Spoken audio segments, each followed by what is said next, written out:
Hi guys, JJ here. Welcome and thank you very much for joining me in another episode of the sales.I podcast. In today's podcast, I have to put it simple my cousin here today. To put it very simple, because it's my family is huge. My maternal family is huge, so she's a member of my maternal family's family member. So the reason why I wanted her to come on the podcast today, she is very young, 22 years old. This year turning 23. Yep. And she has achieved her own success recently through her work. And I just wanted to have her on, and I wanted to pick her brains on her thinking. The product that she's selling is not something that I've tried before personally. So just a disclaimer, it's not in any way endorsement by myself of her product or her company. But at the same time, I also acknowledge that the product has achieved a lot of success in the market. But today, mainly, I'm going to be talking to her about her work, her mentality, her attitude towards success, towards money, and towards achieving what she has achieved at her age. So, welcome, Jeannie. Hi. I think you need to speak a bit closer to the mic. Am I very far? Like that? Is it better? Can. I will just push you a bit. Okay. You are 22, that means you are 10 years younger than me. 1988. Yeah. 1988. So can I say I watch you grow up? Yeah. Can, right? Can. Oh. So, do you want to introduce yourself? Sure. Okay, my name is Genevieve. So back a few years ago so some people call me Jeannie, but I kind of I really gave out that nickname for a long time. So basically I started in my industry for about 4 years, I would say. So so currently I'm 22, turning 23 this year. 4 years already? Yeah, I started when I was about 18. That was like when I first kind of got to know the company and then like everything about it So like that was the kind of, I say, the first point of contact when I was like 17, 18 kind of thing.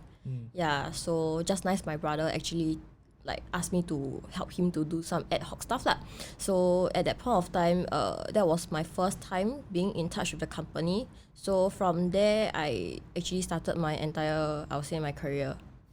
Of course, I know the company, but for audience who do not know the company, of course, can you tell us more about the company? Okay, so basically the company is called Riway International. So we are a Singapore local company, and I'll say that our company, it has been 13 years currently in the market. So we focus mainly on one health supplement product. So I mean, we kind of go around the entire system based on this product and the compensation plan. I understand that the founder is Singaporean as well, right? Yeah, he's a Singaporean. He is very interesting. I have seen on YouTube some of his videos, and he's very charismatic. He's a very good speaker. He's very humorous as well. Yeah. What's your experience with him like, and what do you say about him? Actually, for him, right, I would say he is for like a big company, like a COO with a big company, like for him. So personally, I feel he's very down to earth. Whatever we as partners of the company, whatever we do, he really takes into very strict consideration on every steps that we take, and then he really plans very well for the people of his company. So I also like the fact that he always emphasizes on giving. So the fact that you are able to give itself is a blessing. So with this kind of mindset, I believe that whoever you are following in your industry, or I say the person that you look up to, is very important on how you actually pave or how you become a better person in the future. So of course, I will say that this person, he actually, the founder of the company, he really has really impacted my life.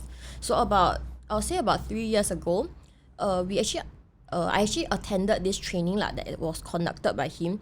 And then that training actually, I'll say, really changed my life on my perspective of things. Like sometimes I'll say it's not for all CEOs, but of course there are some people that I see that might be quite well to do, but they are not very grounded or not very down to earth. So of course I can't speak for everyone, but for him personally, he is one of the, I would say, the most humble and the most down to earth CEO ever. So he always tell us that, I mean, you as a person, looking, if you are to compare to the entire country, you are just one in a million. If you are to compare yourself to the entire world, you are just one in a few 100 billions. Yeah. So imagine you to the compared to the universe, how small are you? So why be like so, why do you have to have so much I would say, like, how do I put this? Like, why do you have to be like not so humble? Yeah. Like, why That do you means we have to be very overthink proud? our Yeah, own, we correct. overestimate ourselves. Correct. Like, you don't have to be so proud. Like, you can, even though you have very good achievements, you can just be just a normal person. You don't have to be like, you have to like be very 夸张 and like very exaggerating. In other words, no matter how successful we think we are, to Yeah. put it in perspective, we are actually just like a speck of dust Correct. in the whole universe, right? Yeah.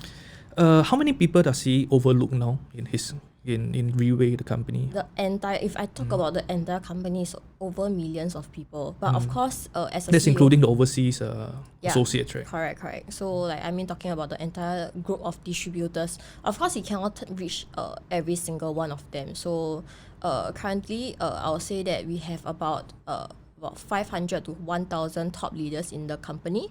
So mainly he will focus on this group that are more, I would say, that are sort of a higher ranking. Actively producing. Correct. You know this training that you mentioned you attended 3 years ago, that you said that changed your life. Can you briefly share with us what the training was about, and what is it?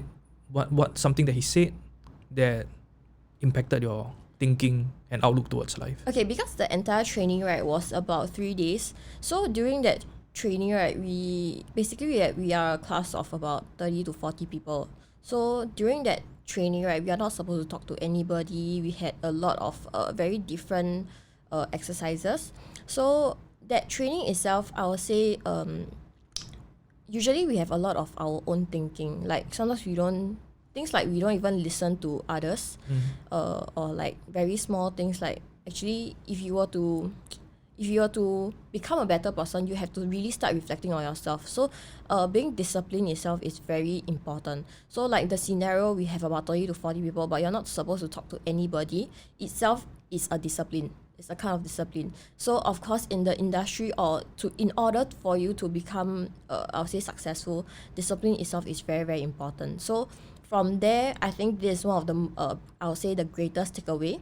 But of course, throughout the entire training, he also let us to think a lot about our life, how we have been to our family, like how are we a good daughter to your parents, or are you like a good friend to your group of friends, or even as a leader, have you been the kind of leader that you would want to follow?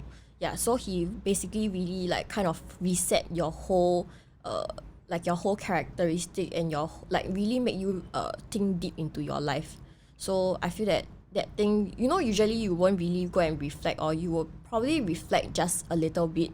I mean, sometimes you'll be like, okay, I think I haven't been doing too well on this, but that one is really like, because you are really like in a space that is like out of the world.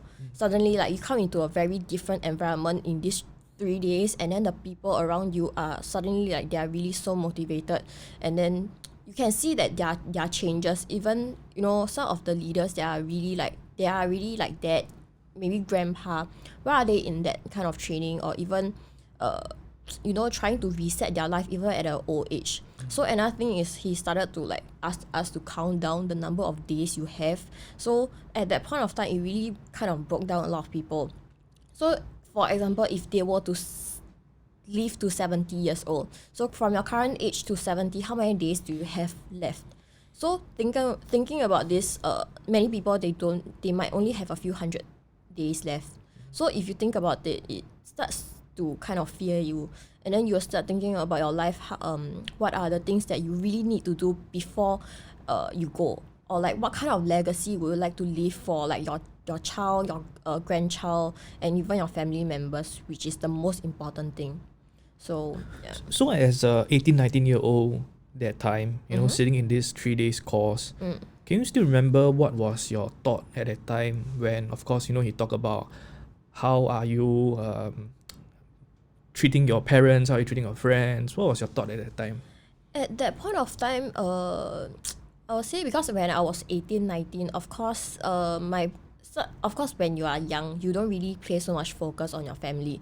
But being quite like ever since young, I've like personally for my family, we have gone through quite a lot of things. So during that training, it really made me think like whether I should, you know, how can I improve to become better? Yeah, so even though like at that point of time I was a bit complacent that okay like I was the youngest there, like I had the most time as compared to a lot of people. But what if my days don't end at 70? What if my days end at 40? What if my days end at 30? So even though I mean my thought at that point of time was like if today if I don't have much time left, what can I give to my family that is around? Yeah, like You have always grown up the youngest in the family, correct? Yeah. Is it something that motivates you as well, being the youngest? I would say yes because being the youngest, you receive the most love from everybody. So everybody really pays a lot of attention to you. They really like you know whatever you want, they will try They just to dote on give. you, Yeah. So like even like my cousins, my brother, everyone really loves me. So at that point of time, of course, I will start to grow out quite complacent because I will just take things for granted. So even like for Papa, yeah, he also really like you know, he whatever I wanted, he really just work and then give it to me. So for me, like after that I started thinking back, like all these things they don't actually come naturally. So all these things are like I would say maybe it's a kind of blessing, but at the same time, you shouldn't take things I'll say for granted lah. So I mean, for the recent years, as I start trying to pave my way in the career, of course, at the start, it wasn't very easy. If you were to ask me, I wasn't really earning or doing quite well at the start. I mean, it's quite natural for everybody. But of course, there's a point of time where you will suddenly, you know, when you wake up and then you just want to like really full force on everything. breakthrough, eh? Yeah. So I think that actually everybody will have a point like that in time. Just that whether at that point of breakthrough, are you ready to really go to the next level? So maybe some people they will feel that okay, like anyway, like I'm just gonna live my life like that. So why bother becoming better? But you don't have to be better in terms of like monetary, but you can think about it. If today anything happens to your family, do you have the capability to hold the entire responsibility? So of course, being the youngest, I would say that being responsible itself is not a very big part. I just have to, you know, live my life because everybody is older than me. I don't have to really care about like financially. In some families, if you don't create trouble for them, it's Yeah, good it's really enough a blessing right? already, correct. So but for me, right, of course when I start growing up, I realized that all these people that gave me their love, I shouldn't like take it for granted. So in a way or another, I hope that I can do something out to actually make them feel proud that even though I am the youngest, I might not be you know, I might not have a head start in life, but maybe I can create something that's very different for the family or the entire environment. So that training helped you crystallize all these thoughts. Correct. And put all these thoughts in perspective. Yeah. Okay, I want to give the audience a bit more perspective about what we are talking right now. So I'm going to just jump ahead to some questions so that they can get more clarity about what we're doing right now. Okay. This company called Riway, the main product that you are putting out in the market for the last 13 years, right? Can you just tell me very briefly about this product? What is it about? What is it supposed to do and how does it work? Okay, so actually our product is called Purtier Placenta. We are like a deer placenta health supplement. So basically it helps our body to like rejuvenate, and then it helps to of course provide sufficient nutrients for our body to do better like renewal and like better detoxifying effects. So in some people will realize that in long term they receive quite good results in terms of the product, because of course the company we focus on very good ingredients and very good technology to achieve the best absorption for the body. So in terms of this, I believe that the company has really done quite well in this because we only generate sales based on this one single product for the past 13 years. Okay, so this is the product. Then the next question is, so what do you do on a daily basis as a representative for this company? Okay, what do we do on a daily basis? It will consist of things like talking to clients, sharing about the product. Of course, building teams are also part of the entire thing. So I would say that actually the job scope I would say is really quite simple. Basically, just share the product. If the person is interested, how can they become like a representative of the company as well? How are they able to utilize this or leverage on this company's compensation plan? Or even leverage on the product to either achieve a better health or achieve whatever they want, like financial freedom or like maybe recognition. So can I say that it's predominantly a sales job? Yeah. It's a sales job, right? Yeah. When someone asks you like, is Riway a direct selling company? Is Riway a MLM? What's the answer to that? I mean, to put things into perspective, it doesn't have to. Does it really matter if it's a direct selling or is it a MLM? If you look about whatever we have, even like as a property agent, it works also like a MLM.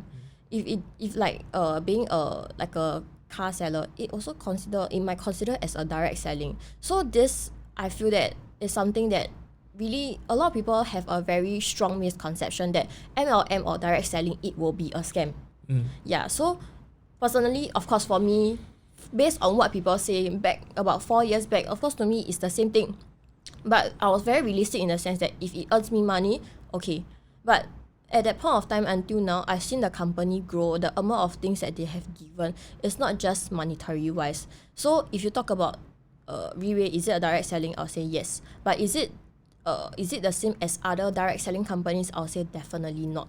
Other than the fact that it has to be a direct selling because we are product based and based on our compensation plan, it is direct selling. But other than these 2 points, nothing, or I say the entire environment, the entire culture, even the compensation plan or how the company teaches us to be a good partner to the company is totally very different from whatever other, I'll say micro business, direct selling that I've ever come in contact with. Are you able to share briefly what a compensation plan from company is like? How do I even share? Just briefly, as in not the exact percentage or how much you earn, but just the structure of it. Like, is it like selling insurance like me, and I get a straight cut percentage from a product that I sell today, something like that?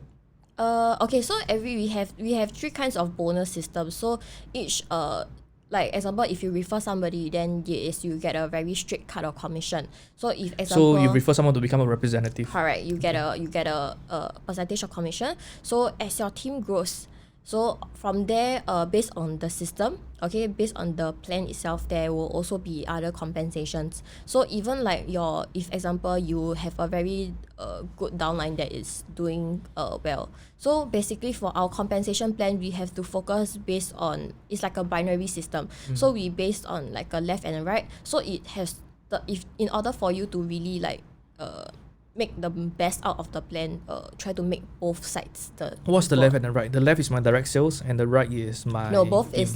is your team. Oh, so what's the left and what's the right? So example, you are on top, so you will have like example A, B, C, D that can join your team. So example, you can have A and then you can have B. So A can be on your left, B can be on your right. Yeah. Okay, so I can have as many as I want? Yeah, you can have as many as you want. And you guys do a lot of like overseas promotion and associates as well, right? Yes, actually, because I would say one of the most important thing is actually the product itself. It has spread through word of mouth over to the other parts of the world. So based on this thing, I feel that it's quite uncontrollable. So of course we will start. Usually it starts from the spreading of how good the product is. Yeah. So once some people they try it personally how good it is, then they will start to have interest about the company. They'll have interest about the compensation plan and how to join the company. So from there, of course, I'll say that not usually people will come in because of either the product is good or maybe they really want to earn money. But of course, if today I say just that the product is good, I'll say that maybe there might be comparable products in the company, but for me, so far I have not seen any. Compare products in the market. Yeah. You mean? Yeah, correct. Okay. So another thing is for the compensation plan. Of course, money you can really earn it everywhere. Be it you sell things, you start up a business, you can always earn money. But the most important thing that I feel is actually the culture of the product, which the culture of the entire company, which I feel that this thing itself is not duplicate. It cannot be duplicated anywhere else. Like even in corporate, it kind of like becomes quite toxic, sometimes, because everybody just wants to become better, and then there might just be just one vacancy for that seat. So everybody might be just fighting for like that important seat and trying to pull others down. But for us, we have like a very good, I would say like a very fair and very good like in a way 良性竞争. So it's like a good competition. Yeah. I mean, it's like a lot of sales job, even in my industry as well. It's always about how much you want to push yourself and how much you are motivated to. Correct. The interesting thing about sales is that it's probably the only industry whereby the top associates earn more than a CEO. Is that true for your company as well? Yeah, actually I would say not just the top associates. There might be some people that are maybe in the middle that actually might. Okay, maybe a bit different because mine, it's like a corporate company, but yours is the founder, so I'm not sure whether. Okay, never mind. Anyway. But okay, there's one thing that I really need to emphasize, that actually our company, people have misconception that okay, the person that comes in first usually, or like the person that joins earlier will be the one that earns the most money. So it's actually very different in because our company. they have all the downline, right? Yeah, so example, some people will think that okay lah, if you're like the number one, then you most wholesale, First mover, pioneer advantage. Correct. But then actually, you can say yes, he earns of course a certain quite a huge amount from the associates, but because even though he's number one, he kind of like retire, so his team doesn't go as wide as the other associates in the company. So in that case, he is not the one that earns the most money. So today, the downline system that we're talking about, right, in your company, right? How down can I go? Infinity level. Okay. The pandemic, I can imagine that because of the pandemic, right, a lot of people are more concerned about health, wellness. I can imagine that might be an advantage for Riway and for what you are selling. But at the same time, the overseas market, because of you can't travel and all, I can imagine that part will probably suffer a bit.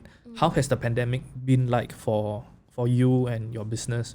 Actually, I would say that the pandemic has not really impacted us quite. I mean, of course, there are quite a lot of changes in terms of our events, but in terms of sales, it has not really impacted quite like too much, because our company, we focus on the basics, we focus on the root. So once you actually train this person to have like the necessities that you have to go for a war, no matter where you are, it doesn't really matter. Of course, talking about in terms of having to meet up this person to consistently like motivate the person to become better.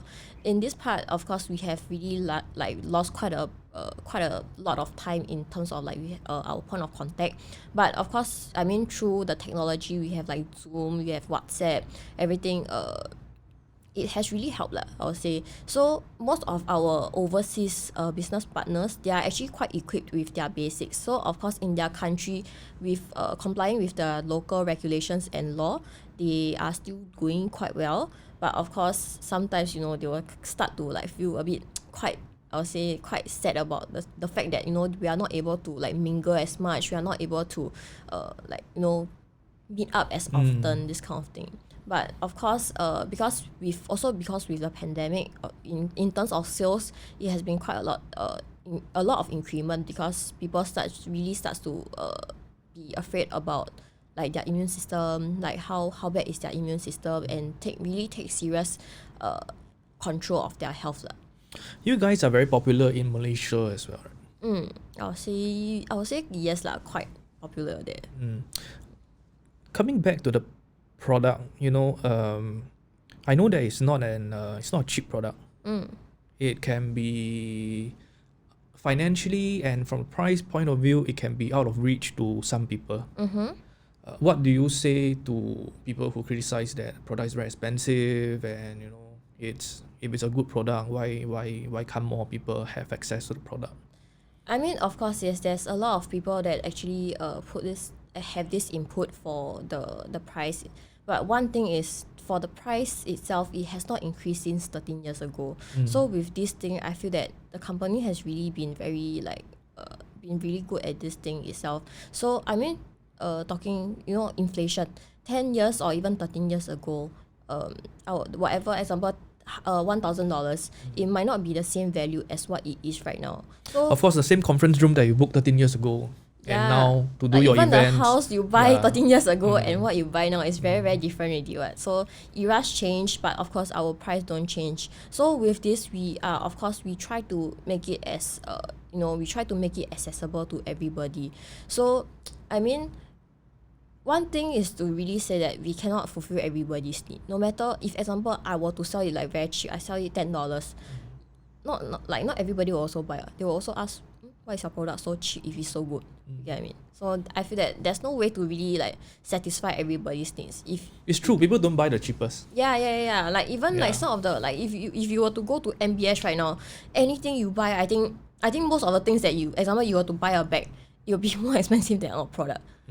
Yeah, so some people, they think that okay, a bag is a very good investment, but think about it, if you want to lose your health, how much will it cost you?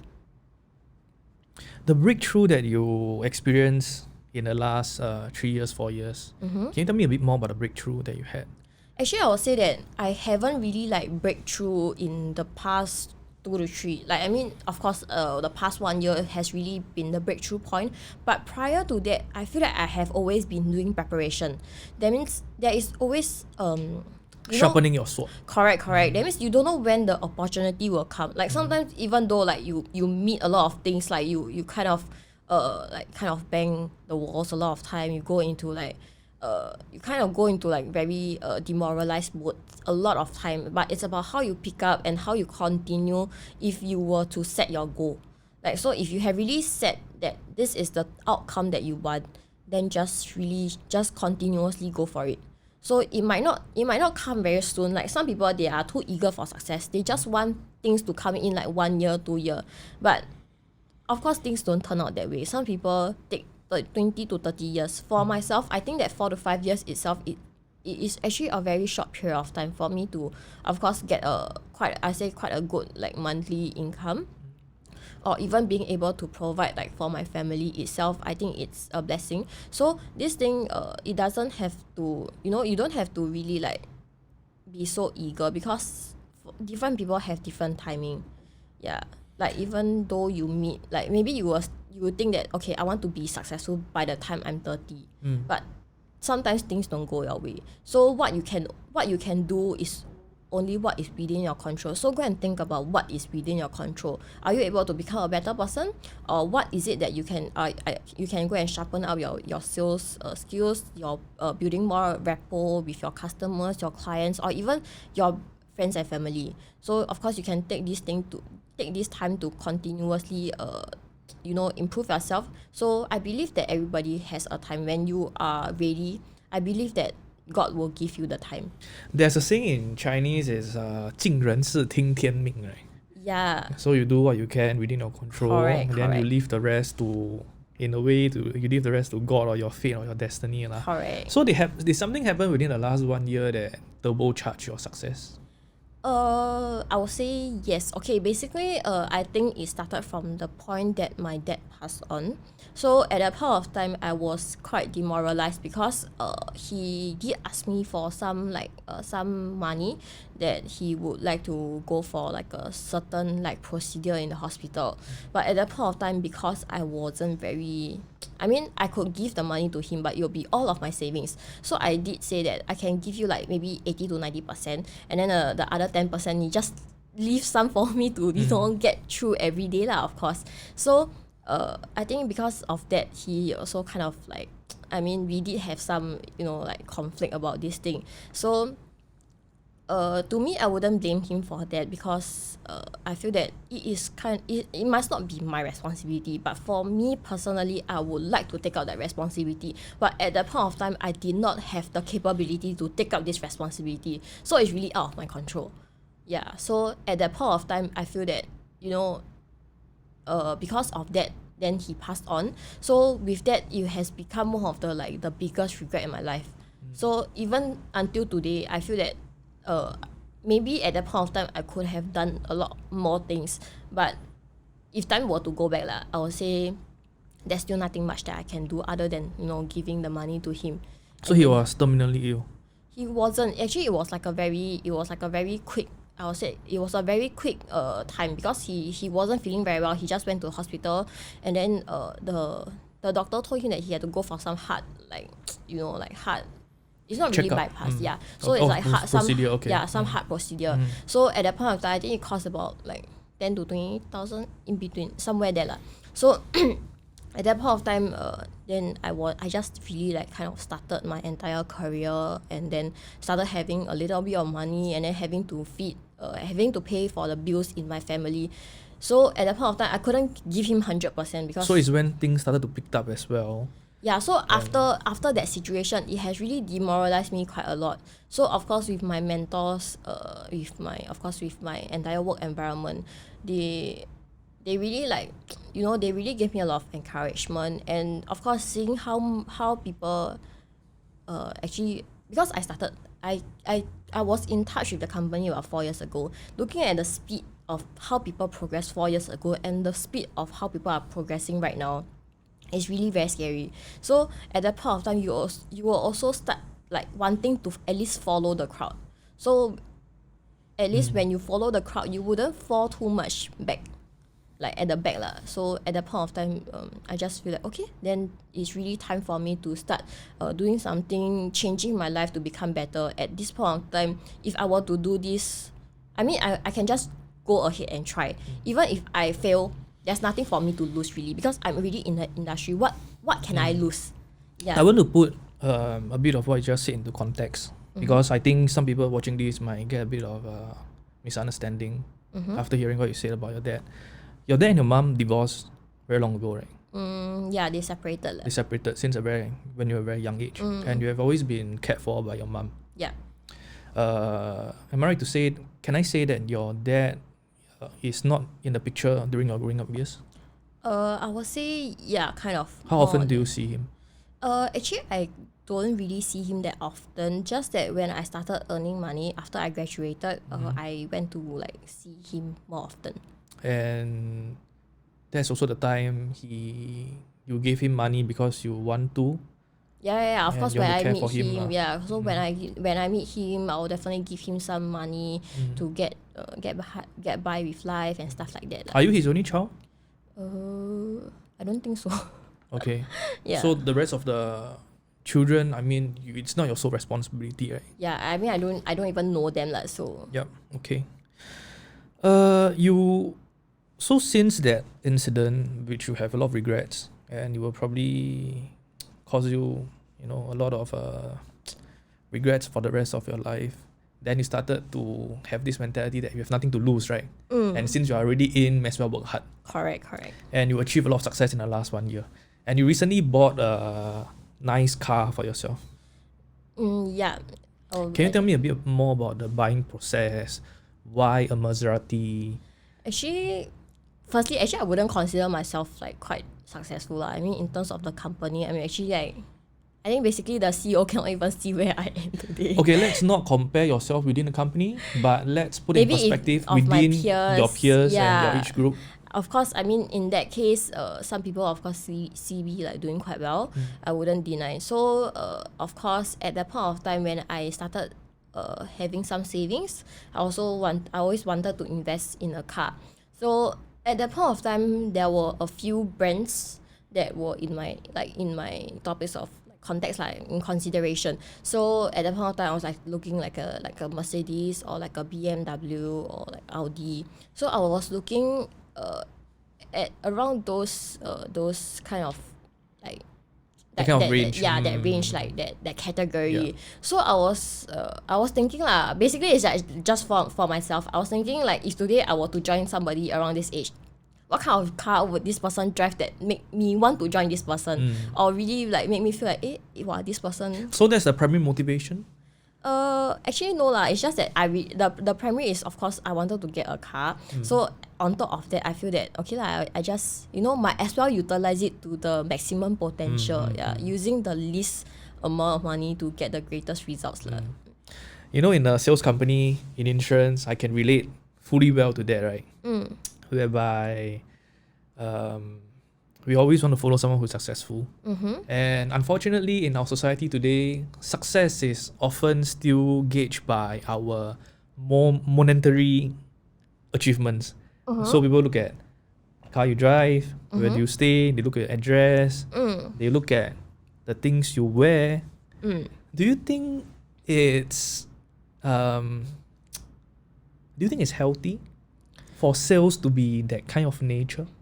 Of course, I personally feel that it's not like it's not just about this kind of whatever like monetary things or whatever you put out, but unfortunately it's what people see today.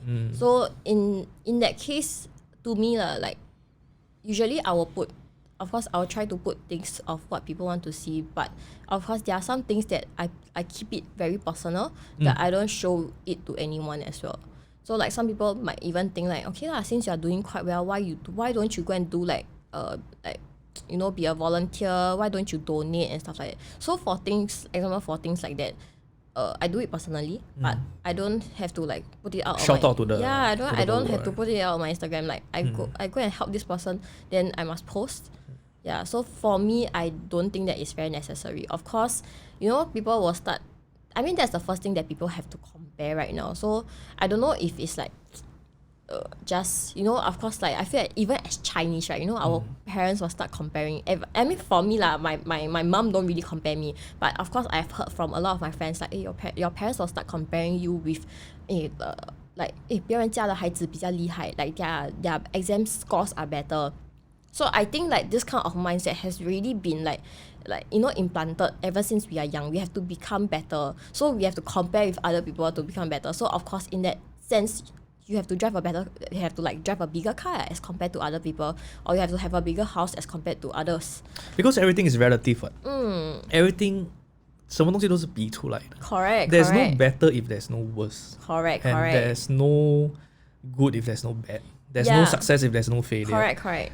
Do you receive any criticism for buying that car from anybody? I think that there were yes, there was. So basically, this person it was on my Instagram. So there was an anonymous account, and then this person apparently told me lah, like, you are basically using your parents' money to buy your car.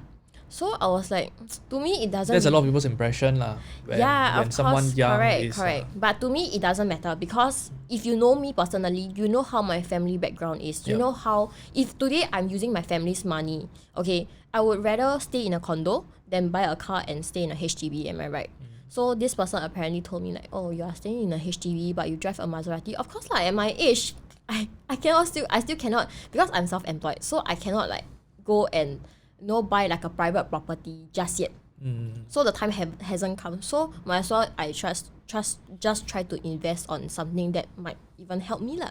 So talking about this, I feel then people was like telling me like, maybe it's your friend. But I said that it will not be my friend. If my friend, they will know how.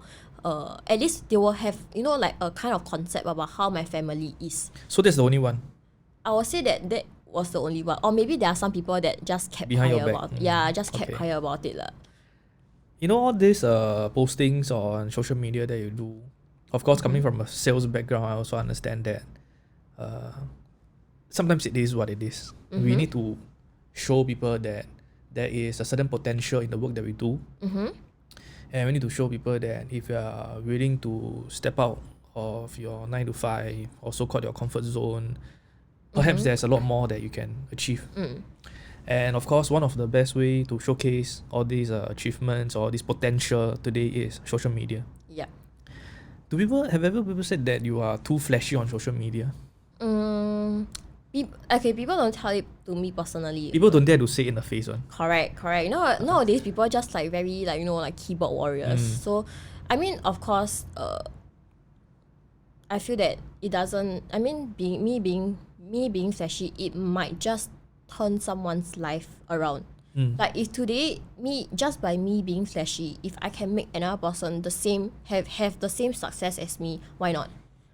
Why do I have to really care about what you say? Because it doesn't. Does it help me with my work? It doesn't. Does it help me with my life? It doesn't. Of course, our company CEO try to ask us to be more like low profile about all these kind of things lah. But I feel that sometimes it is still mandatory to what people have to say about the company. Be it like sometimes, of course, you talk about like sometimes our social media posting also just like a bit not happy about what this person says, so you just want to show it lah. But maybe it might just turn someone's life around. Yeah. I mean, like say, I can understand where it's coming from, but you are also quite flashy lah, in a way. Yeah.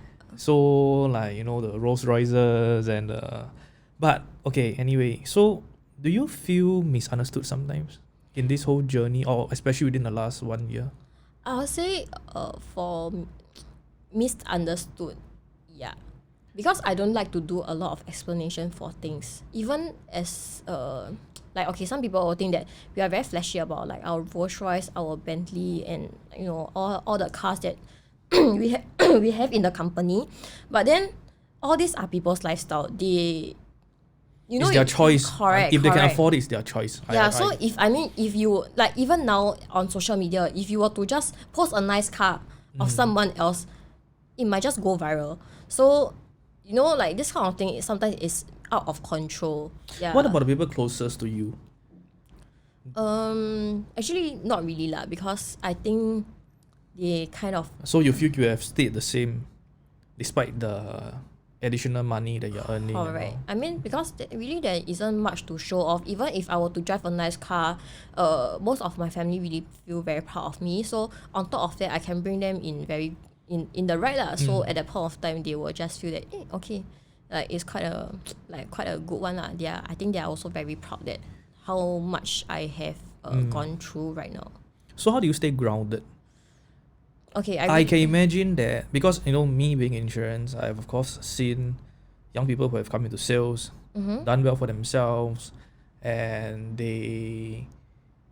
You see, the thing is that nobody will ever say that I'm not humble or I'm not grounded, but it's something that I think you need to always keep in your mind, or else it's sometimes easy to get carried away. What is the process like in terms of reminding yourself to stay humble and to stay grounded and to stay true to who you are as a person? I think it has really got to do a lot firstly with discipline. So you go and think about why you start what you do.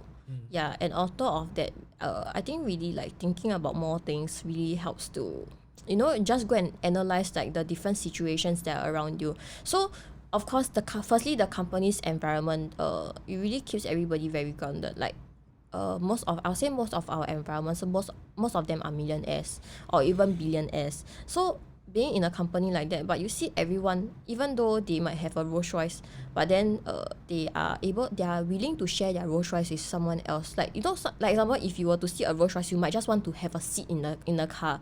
So you will see, like example, if you were to just go up to anybody that owns a Rolls Royce in the company, then you just ask them, hi so and so, can I take a picture with your car? Can I take a picture with you? Can I just have a seat in your car to have experience what does it feel like? Nobody will say no. Even if you are not related to the person, like so even like in the company itself, the culture lah. So example, if you see this person that is doing quite well in the company, they are not from your team, they are not your upline, not your downline, but apparently maybe there's something that in this person that you would like to learn, you can just go ahead and ask. So they are all actually, I'll say, maybe not everybody lah, but most of them, the entire environment starts to, why be so proud of yourself? Everybody, because we are in the same company, comparing millions, there are a lot of bigger players out there in the market. So it goes back to to what I said in the start, we are all very small. So when I think about it, there's really nothing much to be very like show off about, because I still haven't achieved anything that is very, very big lah. I still stay in a HDB. I still drive a very normal car. I don't drive an aeroplane. I don't own a yacht or anything like that. Yeah. So in that sense, of course, another thing is I'll say family's upbringing. So usually, my mom wouldn't like pressure me too much into becoming like, she don't really pressure me into becoming like a very, you have to be very 出人头地 lah, this kind of thing.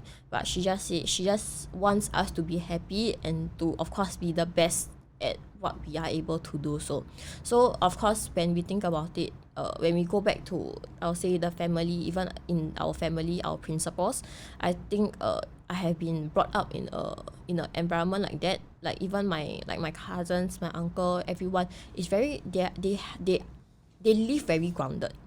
So of course that will help me in whatever I have today. Yeah, I mean, having watched you grow up, right, and knowing the family members that we are talking about, because they are my family members as well. I think it's despite all the difficulties, I think we've all grown up very well. Correct. Very grounded and very good people. Yeah. You know, a lot of all these successful co-workers, associates at the company, other than discipline that you have mentioned a few times until now, what are some of the common traits that you see in them that make them who they are today? I feel that, okay, this quote, not this quote, like this word 亲力亲为, really help us in terms of our entire work. So example, like some people, they'll feel that, okay, if they are like millionaires, billionaires, earning passive income, they don't have to really care about their work. Yeah, but for us, it is like it becomes like our responsibility. So today, if you join us, it is our responsibility to really to guide you, of course, to help you grow. So this thing itself, it has been shown, it has been guided throughout the company. Because I mean, as a company, example for the CEO, you are a founder of the company. You have already created a lot of millionaires, billionaires in the company. Basically, you don't have to work. Correct? Even in a lot of companies, when you have achieved this amount of success, or even like $1 million company, they will start, okay lah, they living their life, then leaving the company to the people to manage below them. But every single layer in the company, be it the founder, the co-founder, the CMT, the core management team, the staff, or to our leaders, each and every layer of them, they really have this I'll say this trait. That means everything they have to do it themselves. Like this, maybe this meeting you don't have to go. You can just like ask your PA. You can have a PA to just go in place of you and stuff like that. So but still very hands-on lah. Yeah, it's really very hands-on. Sometimes there's just like a very, very special feeling about the entire environment that I cannot really put it into words. Yeah, so sometimes I feel like very, lack of words, very 词穷.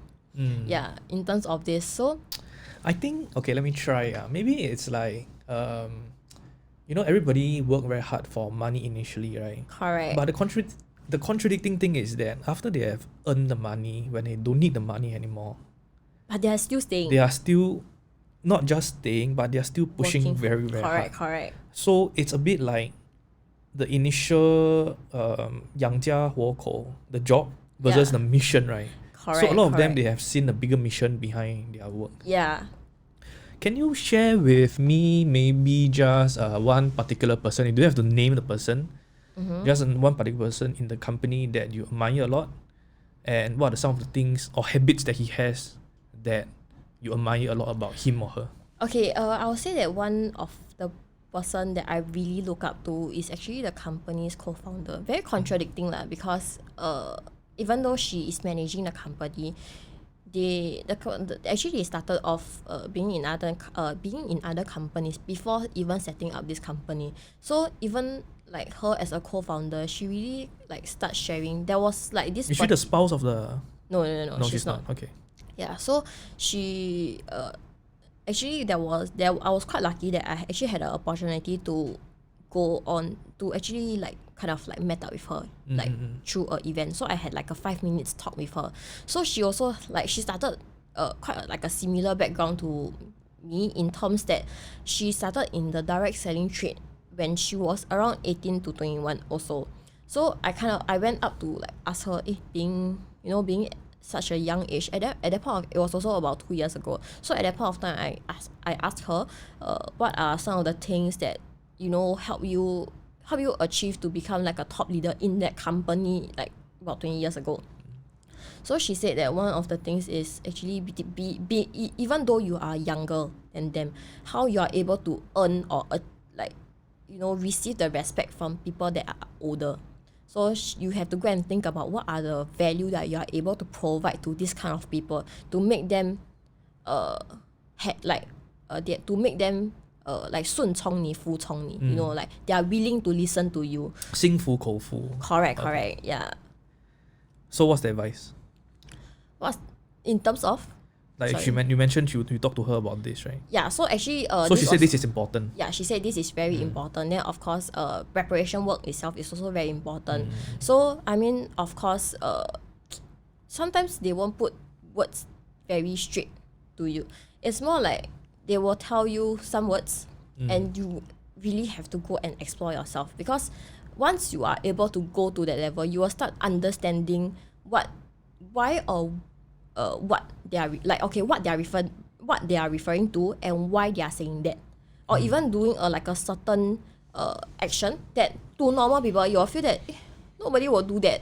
Yeah, but when you think it into a deeper level, so you will really start to stop and go think deeper about every single situation. Be it like example today, if your customer, be it like very simple, like your customer buy the product from you, then why they don't call you back? Okay, maybe it's your follow-up skills, maybe it's your customer don't like you. Then why do your customer not like you?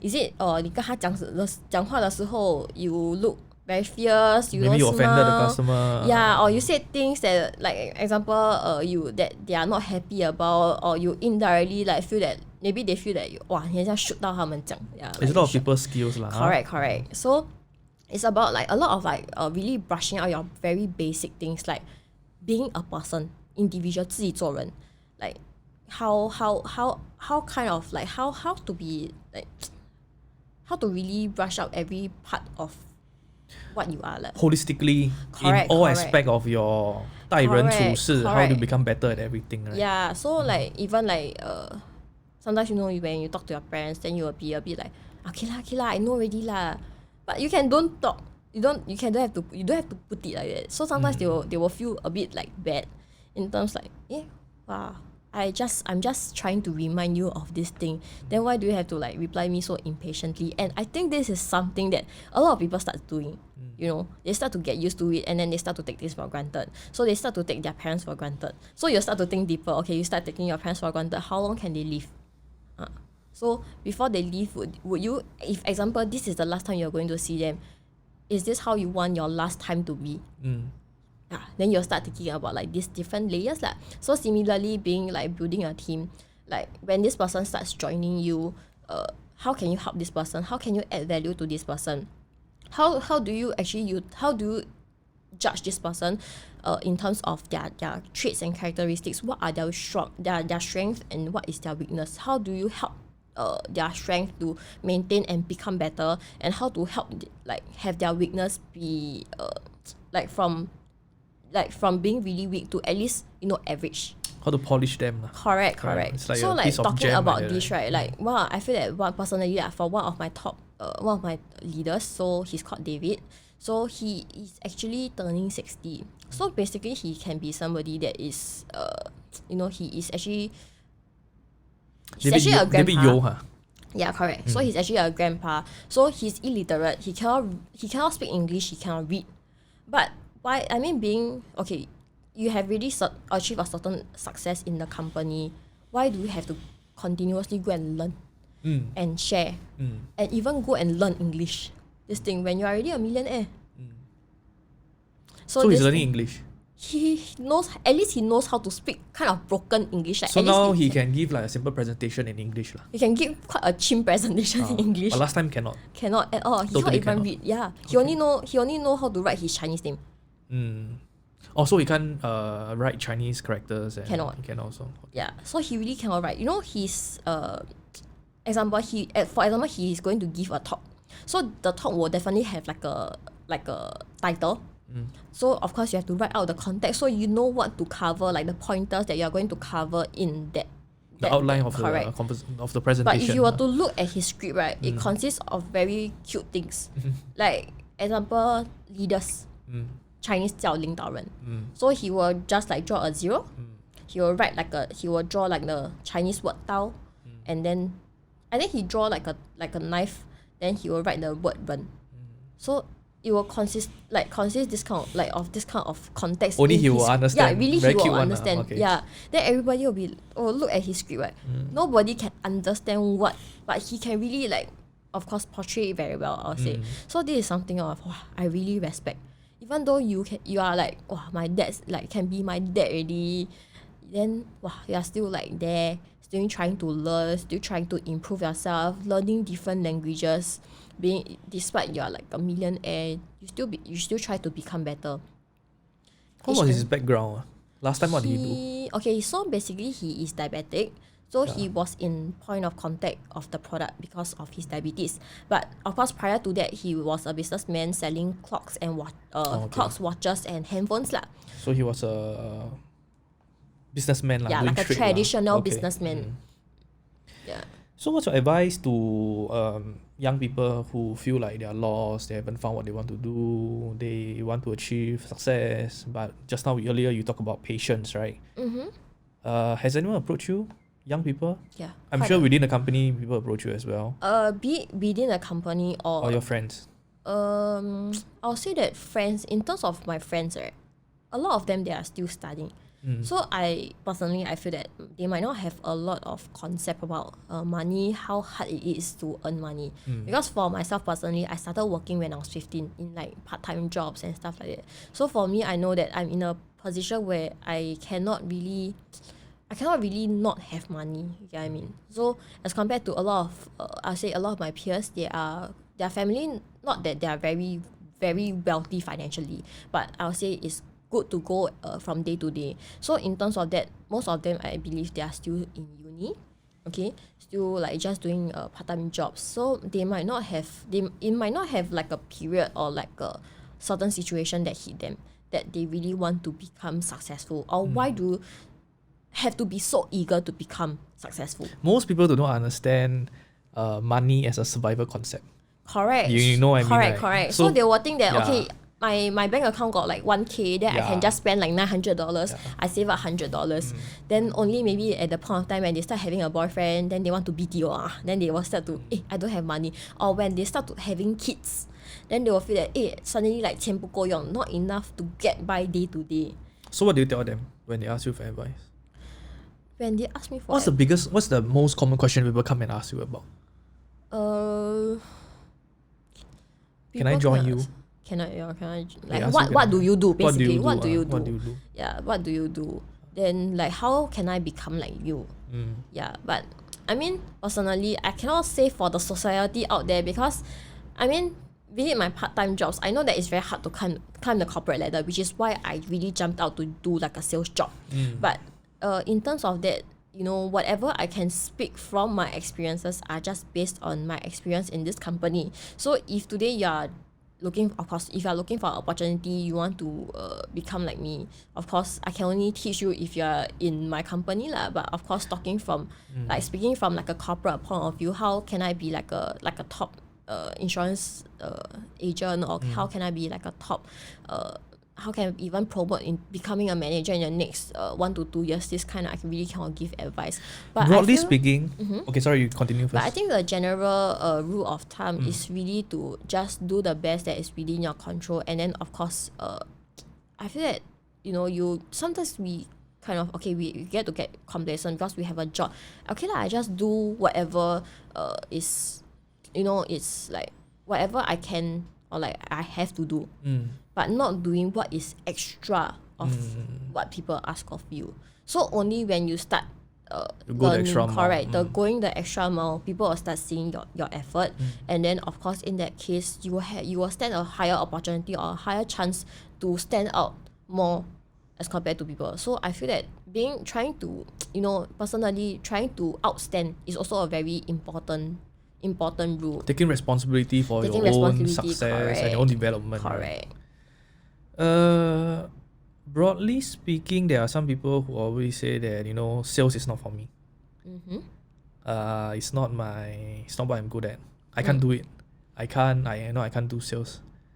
Do you think that anybody can do sales if they put their heart and mind to it, or do you think that is still a bit of talent and 天分? I mean, maybe if you asked me maybe 4 years ago, I might think that it's based on luck. But now thinking, why luck? Like, okay, that means you meet someone. Then I say lah, those kind of thing. But I mean, really seeing how people in the company, like how people progress. I don't think it's just based on pure luck. Of course, people come from different trades, different backgrounds. But then I don't think that there's anybody is made to do anything. Do you think that the cleaner is born to become a cleaner? No, what? Of course not. If anybody can choose not to be one, they will choose not to be one. But maybe, unfortunately, it's how they take control of their life, how they just don't, maybe they don't really plan ahead.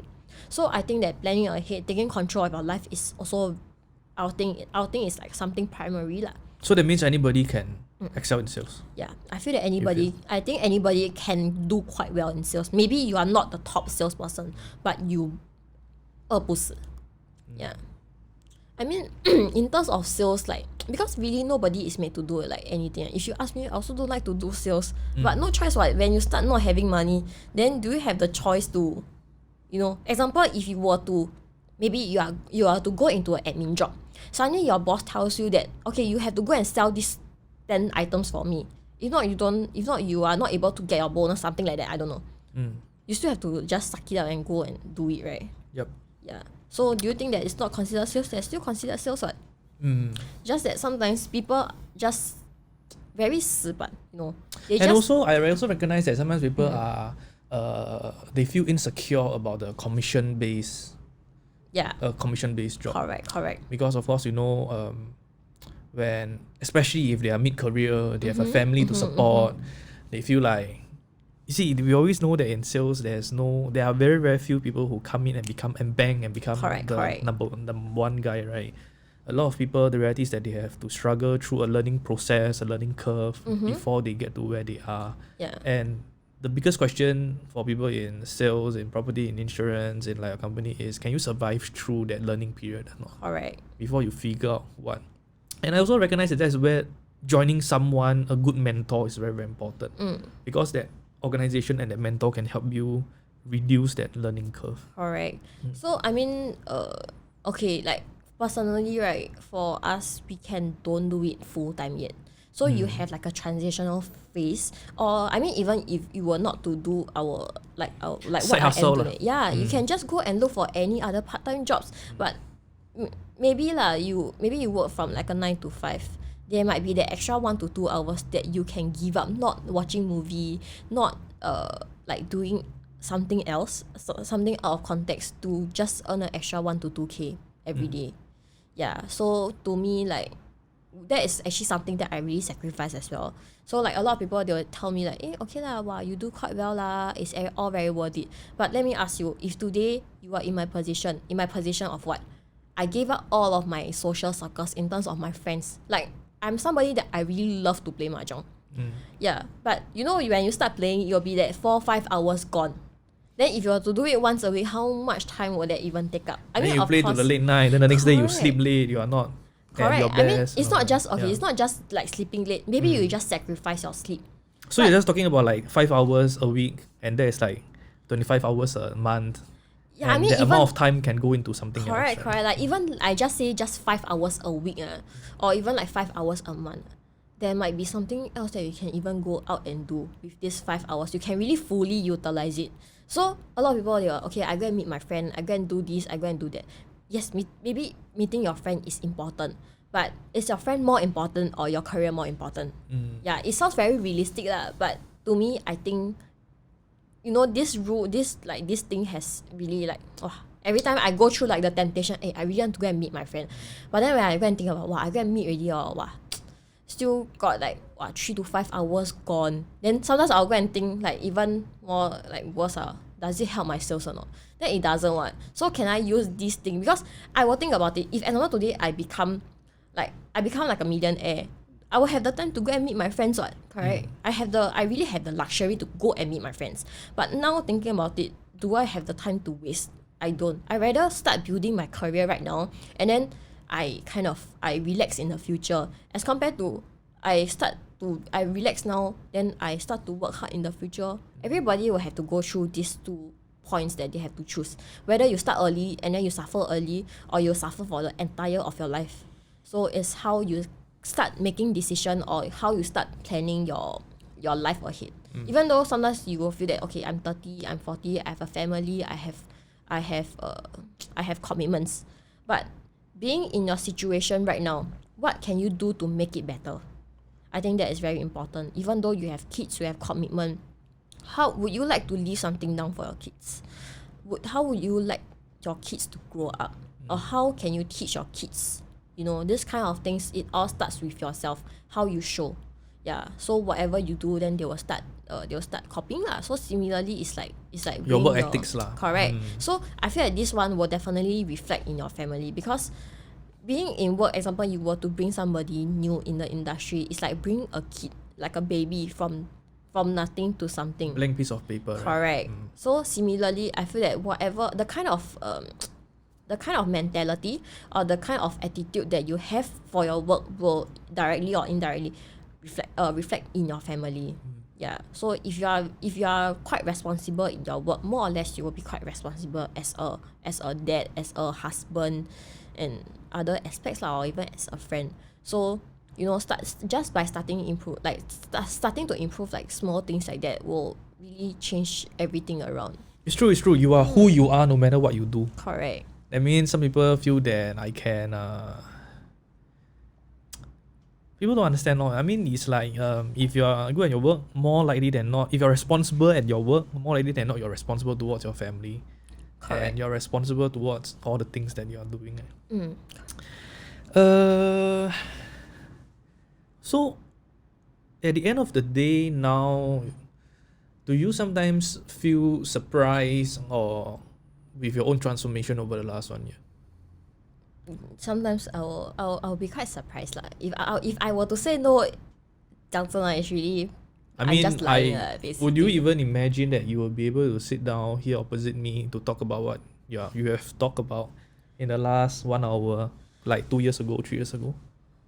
Of course, it has always been a dream, but I never thought that I have the capability to turn it into reality. So throughout this process, it really I really like learned this thing that if you really set your mind to it, you will be able to achieve it. Like some people will think like, okay lah, I really set my mind, I want to become like very rich, I want to stay in a landed. But what are the actions that you take to go through to really reach this path? Like just talking about it or dreaming about it but not doing anything, right, will not change your life. Even though you say, I'm really motivated to change my life, but how are you going to change your life? So of course, no matter at which age you are, you have to start thinking about this thing. So like, of course, for me, ever since at the start of when I start joining, I will always look up at the leaders and I will say like, hey, I also want to be like them. And so one day I'll be there. Yeah, kind of mentality, right? But the problem is how then I will look at in between, like there's so many tiers, how do I even like jump and stuff like that. So of course like I feel that following a very good mentor is very important also. Like 贵人啊. So I see that throughout the journey, right, one of the things that really helped me the most are also my mentors. Like they have really kind of like in a way implemented some or like implanted some of the mindsets that I should have becoming a leader or becoming someone that might be a little bit outstanding. Yeah, so of course seeing what they are, following their traits, you might not be like them, but of course even though you shot for like what I said, you won't go very far. So if you aim for the moon, yeah, correct, you will still land amongst the stars lah. Yeah. You still want like you want to go back to your startup point lah, unless you really give up your entire thing. So of course, if you think that there's something that you want to achieve, then start from that simple goal and work towards it. If you like stop, I think one of the things is people like they do already, then cannot make it, then they start jumping. Give up very fast. Correct, they give up very fast because they just want quick success. Yeah, a lot of people jump a lot. Even in my industry, you know, of course we have seen people jump from sales industry to sales industry, right? Yeah. Like now you're a property agent, later you can try this, later you can take the exam, you can try that. Yeah. There are some people who blame their companies. So if I don't succeed in AIA, maybe I try Prudential. I don't succeed in Prudential, let me try Aviva. You know. So of course your mentor is important lah. Maybe when you join at a point of time, maybe like your mentor in AIA is not very good, or maybe they were just I heard of a lot of cases like they were really upsell. Oh, I'm a very good mentor, but at the end of the day, they don't really help you in a lot of things. So of course, you know, you must 擦亮一下眼睛, really look more into what they are doing and how this person, do you know this person, how do they do things. Take your time to research about the person you are joining, right? Yeah, like I don't think just researching. Start knowing more about this person, even though maybe, okay, if you are looking to join this person, just know them on like a personal skill. How are they as a friend? So if they are like, okay lah, not bad as a friend, then okay, they'll be quite a good mentor. If even as a friend, they don't even bother caring about you, or like, you know, asking how are you, very simple things lah, then it's really not, you really go in really, you just end up wasting your time in that area lah. Growing up, what do you recognize during your growing up process, right? Your childhood, right? Do you have what you thought are your strengths and weaknesses while you're growing up? Like, I'm good with people. I'm actually not very good with people. Yeah, ever since I was young, I know that I'm not very good with people. I don't really have a lot of the 人缘.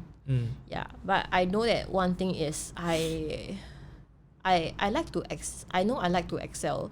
Like I like to be quite competitive in a sense. I don't know, like it's a horoscope thing lah. Like, what's a horoscope? I'm a Leo. So in terms of Leo, it's like they are quite dominant. They are like I'll say maybe a like natural born leader. Yeah, they are quite, I'll say quite noisy.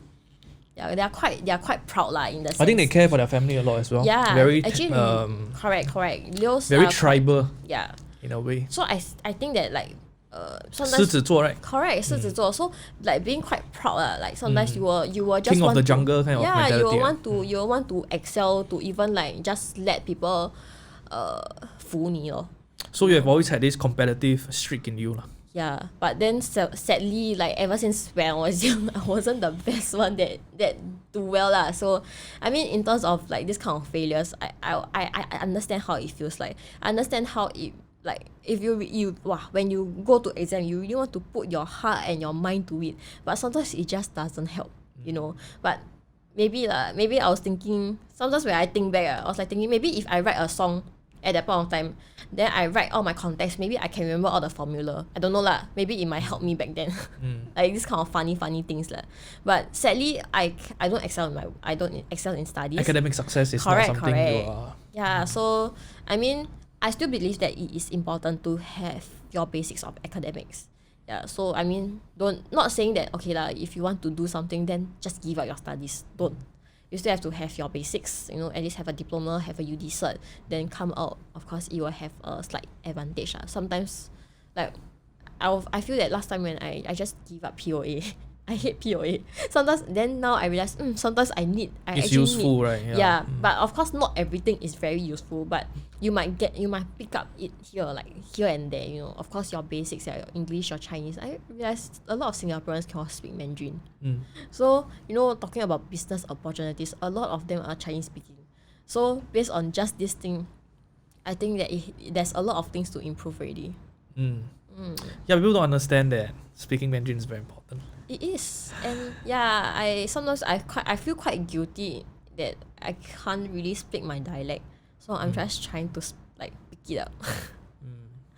So you recognize that, and looking at some of the leaders around in the company, you recognize that knowing one more language is always an advantage. It is always. It's only a matter of opportunity, right? Correct. Like sometimes sometimes I'm like in the environment, then maybe they are all like like speaking like a certain language, I just hope that I can just understand. Like, you know, sometimes like there are some Koreans, they just want to like 偷听 what they say.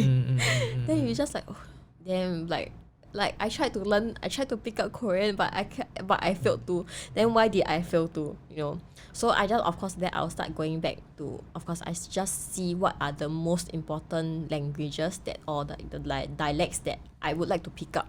Then just practice more on them. So like now I just try to speak more Hokkien to my mom, or like Cantonese. So other than dialect, what do you feel is the next most useful language to pick up? Other than Mandarin. Yeah. Personally I have a standard answer for that. Hand sign, body language. Bahasa. Bahasa. Because if you look at where we are, Singapore, Neighboring. our neighbor countries, you know, Indonesia is a huge market. Indonesia has always been a huge market. Yeah. And there are a lot of very well-to-do Chinese in Indonesia as well. Correct. Actually, that is quite true. There was once, right, I actually went to Indonesia, and then I really had a hard time trying to communicate in Bahasa. Really tak bisa kind. Then I just like, but I was quite lucky. And our Bahasa Melayu is different from their Bahasa Indonesia. The Melayu well. and the Indonesian Bahasa is very different. Like Malaysia is like tak boleh. Yeah. Then Indonesian becomes tak bisa. I was like, I go there, what is bisa? What is bisa? You don't understand. I really don't understand, but I was quite thankful at that point of time. I had like a business partner in Indonesia lah. So it's like we are in the same team, but he's not my upline, not my downline. So we just became friends. Yeah, but there was like some struggle because even though he's Chinese, okay, he couldn't speak. Like his Mandarin was okay. Like we were just like rojak everything. You know, so it's like our entire conversation will be like a bit of English, a bit of Chinese, and a bit of Hokkien. Actually, a lot of Indonesian Chinese, right? They, I'm surprised that they actually speak better dialect than Mandarin. Correct. So they actually, their main languages are their dialect. Correct. And their Bahasa Indonesian. Yeah. So like actually most of their, like I would say, I think most, example for like Batam, most of them speak Hokkien. So their Hokkien is actually better than their Mandarin. So that was like one of the peak that I was like, okay, I really need to start like at least picking up this Hokkien thing.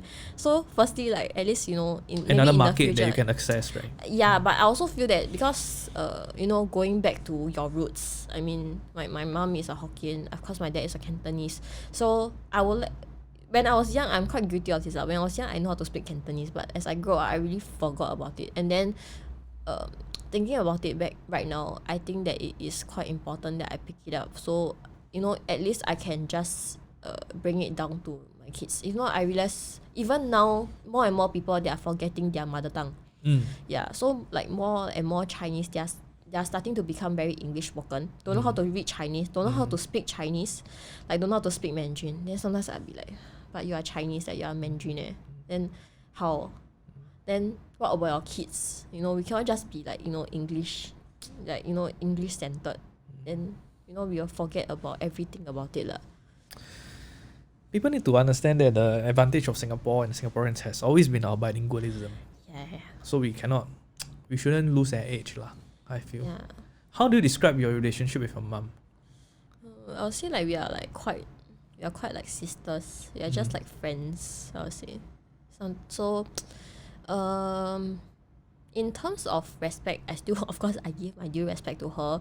She has really done a very good job bringing me up, like, you know, instilling a lot of values in me, teaching me a lot of things, be it, you know, be it good or be it bad. So she has really taught me a lot. She has been very open about a lot of things, like be it studies, like even though I realize most of moms lah, they care a lot about academics, even of course that was a primary focus when we were in school. But actually because I wasn't doing very well, but the very good thing is she was always encouraging me. So even until now, she always encouraged me, but she will still give me her constant reminders. So I think you know, to me it is very important also lah, because I feel like people also need their constant reminders, like timely reminders of things. So we have actually become like very like close, of course throughout the years back compared to when we are like kids lah, you know, like have the mom and the kid kind of thing. So but now we are like friends, we are like sisters. We talk about basically almost everything lah. We can talk about anything. We can talk about my work. We can talk about like my relationship, my friends, anything lah. So you have a very open communication style lah. Yeah, very, very, very open. Is there a biggest lesson that you learned from her, or biggest thing that you admire about her? I will say that her persistence through very hard times is something that until now, like I will think about like some of the situations that she have gone through, and I'll be like damn amazed. So I was like thinking like, how do you even get through? Like if you were to ask me losing like somebody at this certain age and having to like pick up the entire family, you know, like the entire responsibility, it's really not easy. Yeah. So I think maybe it's like whatever I see from her, then I will also start like, you know, instilling it in me. Like I see that she really like gives a lot of love. She puts a lot of effort in the family. So similarly, like, you know, when I feel that okay, when I start having some like money, then I should give her more, like allow her to go enjoy life a bit. Yeah. So it's like one of the things is she always tell me, she say don't 不要等到我死的时候 then 你才给我. She say whatever you want to give it to me right now, it's like that. So she like one of the most she always tell me, she say like 阿嬷. So she say 以前阿嬷讲要去哪里我都给她钱去的. Oma. Yeah. You call her Oma, right? No, my 阿嬷, my grandma. Oh, your grandma. Yeah, or like me. 以前你怎么样? Her mother, right? Yeah, her mom. I thought they call her Oma. No. Oma, yeah lah, Oma lah, but we just call Ama lah. Oh, you call Ama, yeah. I know her as Oma lah. Yeah, cause she quite old ma. Yeah, so after that, so apparently like she will like so actually like before my grandma passed on, she, you know, she just really like whatever money she earned, she'll just give to her mom and then just like let her try to fulfill her wishes or like things that she have been trying to do her entire life. And the thing is that we know that when they give, it's not like they had a lot. Yes. You know correct. Right? It's like they really gave probably just from the little that they had. Yeah. And they still made it a point to Yes, to correct. So that is really, I think that is the really like our family thing. Yeah, that's really the family thing. Then so similarly she told me like, okay lah, whatever you want to give it to me, of course do it when I'm alive lah. So she will say like, okay lah, when she passed on, don't have to give her so much lah. Yeah, she said there's no point that you burn more incense paper, burn more xiang, give her. Don't even know whether can get or not, right? Yeah, she don't even know whether can get. She don't even know where she is. This kind of thing. So she say, 哎呀，你 just 现在给我 at least 我可以现在享福. Then I was like, okay, it does make sense lah.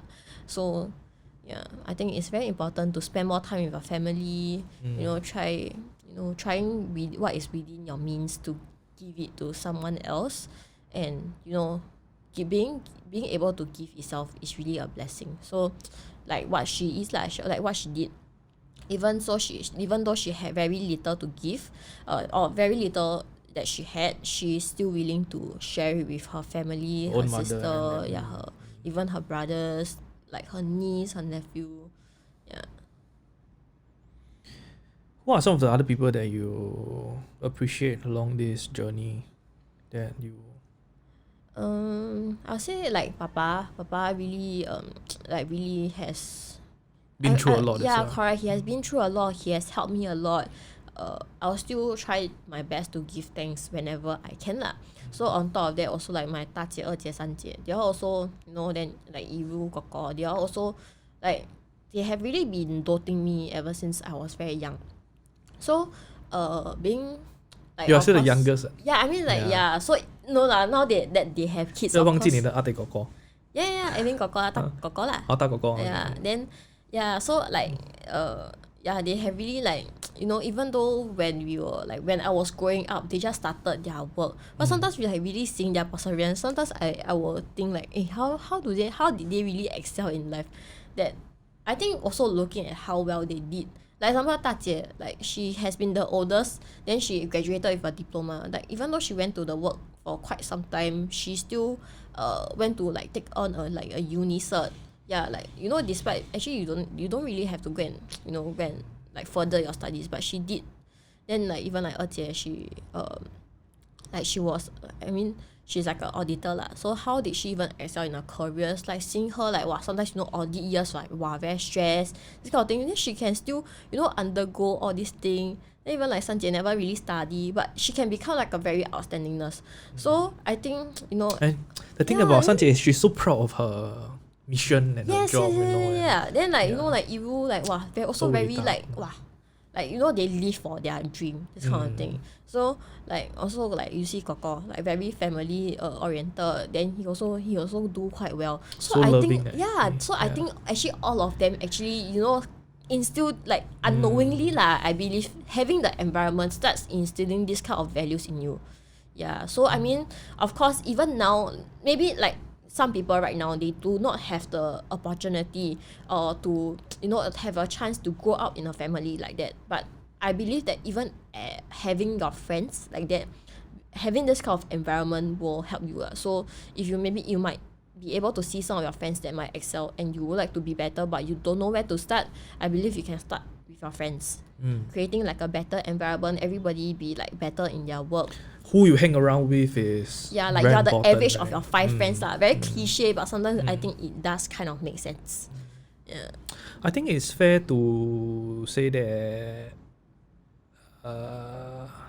the success that all the family members has gotten is not something that we can take for granted, because it could have easily not been this case. Yeah, I can just flip anytime kind of thing. Yeah, it could have been just we are all like just bumping around, doing our own things. The family ties are very strong as well. The Parker family. How do you all maintain that in your own perspective? What is the secret behind keeping very close family bonds with family members? I think that the fact that they make a lot of effort to really gather and like making time for each and like each other, I think that is really one of the most important thing that help them keep like the entire very close knitted environment. Celebrating birthdays together, occasions together, festivities together. Correct. Like even though now like I might not be very very spontaneous in this kind of events, like sometimes it will like clash with my work and stuff like that. But of course this kind of thing I will not take it for granted, and I have always have always been very grateful for them for creating such an environment, so that I know that such things exist, and how this kind of environment can actually help to impact somebody's life. One last question on your family. So growing up, your parents separated. It's not uncommon in Singapore for children to have parents who have separated. But the thing is that a lot of children, they grow up having some misunderstanding and some animosity towards their parents. They feel like they have been treated unfairly, or they haven't gotten a good start in their life, and they start to feel a lot of resentment towards their parents. Is this something that you at one point felt as well? Yeah. And how do you overcome that? Of course, we will start like everybody will start complaining. Be it no matter how blessed you are, no matter what kind of environment you come from, you will a time or another you will start thinking, why is it like that? Why am I not being born like this? Like someone like my this friend so and so, you see their family is like quite well, but it is what it is right now, and you have to accept the fact that it is like that. But think about it. So I feel that doing what is within your control, not caring about what is not within your control. This quote by the founder has really helped me in a lot of situations. So like to think about it, I'm already born in this kind of family. I have already grown up in this kind of family. What can I do about it? There's nothing you can do about it. Do you want your parents to be divorced? Or separated? Is it within your control? It's not. I cannot do anything about it. Like even I were to turn back time, there's nothing I can do as well. So with this, you just have to just accept it, and then what is the thing that you can try to do? Are you able to try to mediate things to make it into like a more better environment? Are you able to like just like okay, even though you are separated, are you able to help them become friends? Just be very normal friends. Like a good both party parenting kind of thing, or even or at least don't have hate against each other, right? Yeah. Or even if you I mean, if you don't like this person, then just ignore. Sometimes there's no point just holding on. And I think that's what people have to learn as well. Choosing to let go sometimes is better than holding it on. You know, sometimes we will like 不舍得, sometimes we will like don't want it. So just ask yourself, like, I feel like general rule of thumb for me, I just ask myself, is it something that I can change? If I can, then what are the things I can do to change? Like, if example money is the issue, am I able to go out earn more money and solve the situation? If it is, then it will not become a problem anymore. So I'm able to solve the situation. Then if money is not able to solve it, then what can I do? Am I able to take care of this person to at least make the environment better? Or what is it? What are like the measures that I can take? Then if not, just choose to really ignore, just let go. If Or not, accept it. yeah, just like just accept it, and you have to let go. And you know, because sometimes it's really out of control. Like there are some things that are not within your control, then there's nothing you can do towards it. Even you were to scold this person, you were to resent this person, it just makes your life harder. So 怨天啊,怨人啊, doesn't help the situation at all. Correct. Like, I mean, okay, like for example, some people always like they will say things about me, but I mean, of course, there are some things that I will look. If you were to say that I'm too flashy about things, okay, I accept it. But if it's for my work, I think that if it's more important for my work than just what people Then say, what you think? yeah, then it's okay. I will just focus on my work. But if it's not, then okay, then there are some things that I have to improve lah. So even though, like example, you can say that okay, I might be very flashy, but if I'm quite grounded in that sense, doesn't matter if I'm flashy. But if I'm flashy but I'm very proud, I just, you know, like 头太高高, then just ignore everybody, those kind. Then I mean, of course, it doesn't help in any situation lah. It just makes yourself worse. So of course, I feel that one of the most important thing also is that when I was younger, I believe that my temper wasn't that well. Yeah, so maybe that's why my 人缘 not so good lah. But this thing has 遗传啊,遗传. Yeah, but I believe that people who knows, they know. Yeah, but I mean, right now I will just try to, okay lah, never mind lor. I'm going to ask, okay lah, at least you're not happy. What are you not happy about? Is there something that I can change about it? Or maybe you just don't like me being too straightforward or saying things that you feel that is very hurtful to you. Then okay lah, this kind of things I will try to keep it in mind, and I will try to improve myself in the future and try to not say things that will hurt you lah. Okay, so what are your plans for the future? How do you look at your future? Do you look at it from 1 year, 3 year, 5 years? Or do you look at the next milestone at like 25 years old to 30 years old? How do you plan your future? I'll of course look at example this year. What can I do within this year to help me achieve my next goal? Like if I were to, example, hit the next target, that target will take 3 months. So what is a good time that I would like to start? What is a good time that I like to end? Yeah, so something like that. Like maybe I would like to start in before like 2022, and then so from now until probably like September, for example, what is it that I have to do to prepare myself for this thing in September or something like that? Yeah. So what's your next target? My next target, of course, in work and in life. Of course, in life wise, I would say like to really like, of course I want to move like a better house. You know, in that case, like, you know, my mom likes it, then I just give it to her lah. Then of course, actually for me right now, mostly I would say it's just work and family. So just these two that I'm really focusing about. And yeah. So I mean, family wise, of course, taking care of them is primary. Giving what they want that's within my means has always and will always be a priority for me. And then I mean, I feel that whatever we have right now, we are really very blessed. So in terms of very long term, other than moving like a better house, trying to provide for her, letting her go like overseas, other than that, it hasn't been too much. Yeah, but in terms of work, of course, I will try to, of course, help more people become what I am right now. And then, of course, helping them to achieve the success with the trust that they have placed in me. then we'll see how things goes from there lah. Okay, very good. Do you have any other things to add? Not really, but I'm really very grateful that I have the opportunity to be able to share with everybody, even though like it was quite lengthy, my personal experience, and also very thankful for you for inviting me down to actually do this very a bit lengthy kind of interview, but it was a very, very great time. So also throughout this time, I will start, reflecting about what I have been in the past 22 years and what life has to bring me in the next, I don't know how long, decades. Yep. I want to say that most of my guests, I wouldn't know them, right? I wouldn't have preconceived notions about them. I don't know who they are. But I think today's interview has exceeded all my expectations about you. I didn't, because we don't meet so often, right? Maybe we meet like once a year, twice a year, Chinese New Year, or the traditional like 红白喜事, when someone gets married, or and also sometimes like baby showers, etc.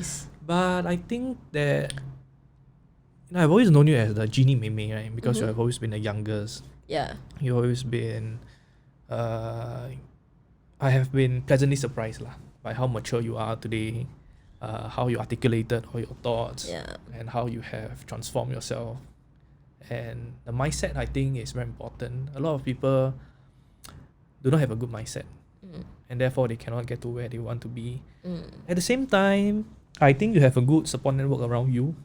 So if you have changed as a person and you veer the path that's in a way not so right, I'm very, very sure that you have more than enough people around you to remind you that, hey, maybe this is not right. Maybe this is something you need to reconsider or think about. I hope that people who are listening to this, they get a lot of value. The context I want to just mention in the closing is that we and especially your family have not had an easy time. Yeah. Correct. We have grown up in a family that I would say you have grown up in a family. You have grown up in a family that I would say is not typical of the average Singaporean family. I mean, yes, Correct. Sometimes to me I feel that it is a norm. But I afterwards you realize that actually it's not like that. Yeah, like sometimes I'm like, it's not like that, man. Yeah, that's true. And the biggest thing I want to say is that I've always told my own siblings as well that when you go through a lot of what you said, 多灾多难 in life, right? We need to use that experience to make ourselves better people. Alright. So we need to use the experience to become more mature than our peers. We need to use that experience to become stronger, more resilient than our peers, because we have been through things. And we've been through more things. So you cannot end up being weaker. You cannot end up just complaining and whining every day. Because like I say, it doesn't help. It's not within our control, right? Things that happen to you in life is not within our control. How you approach it and how you perceive it and your reaction to it is within our control.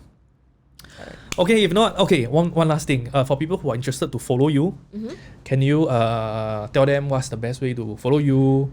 Maybe your Instagram, and you might want to spell out your Instagram so people who are listening to this on podcast, on audio, they can also go and follow you as well. Okay, so you can either add me on Facebook. So if you see me currently in now 2021 March, my Facebook profile picture is it's me in a white suit. So on Facebook is Genevieve Chong, GENEVIEVE space CHONG. So for Instagram, you can see more of my dailies from my day-to-day kind of activities. You can follow me at chong.jialing, Chong Jia Ling. Okay, thank you, Jia Ling. Thank you, Genie Meme, for joining me today. And I look forward to having you here again, maybe when you hit your next milestone. Okay. Thank you so much. I won't let you wait too long. Very good. Thank you.